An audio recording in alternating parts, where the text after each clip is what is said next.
Today we're making goulash, a Hungarian herdsman stew that has since evolved into a meat and vegetable soup seasoned with paprika. And we start with the lard. The traditional fat of choice in Hungarian cooking. It has a relatively high smoke point, making it suitable for cauldron cooking over open fire. It brings a rich, slightly sweet and porky undertone. And to pay homage to the famous dish, today we're using Mangalitsa pork fat, a heritage breed dating back to 1833. And with this beauty melted, we add our onions. First, we want to evaporate the water content to concentrate their flavors, the sweetness in particular. And this will form the sweet, savory backbone of the soup.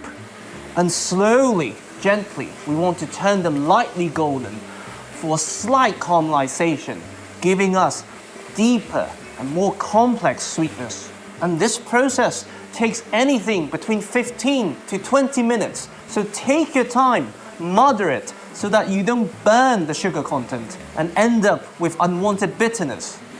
Depending on the region, once the onion is slightly translucent, you have the option of adding some caraway seeds, often along with some garlic. The fruits will bring some minty, earthy depth, and the garlic some caramelized sweetness. But today we stick to the basics to really understand the principles and the thought process behind the dish.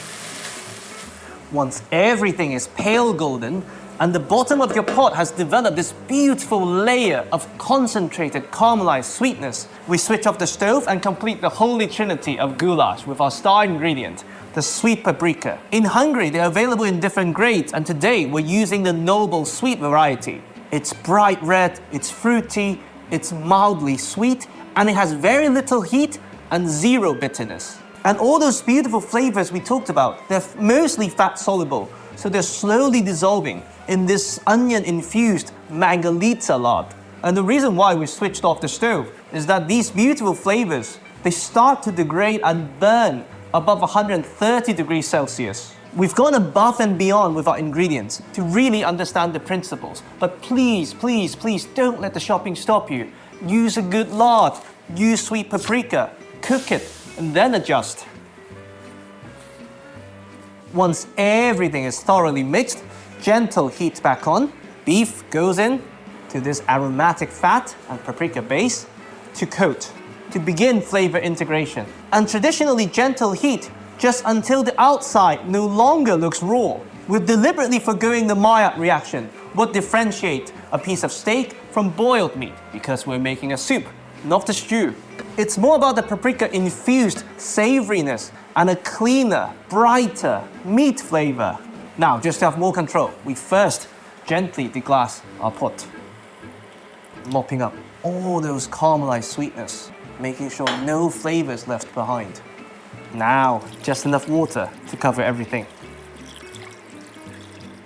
We season generously with salt, bring this back to a boil, and just to mimic the cauldron, we simmer gently without a lid for 2 to 3 hours until the meat is tender.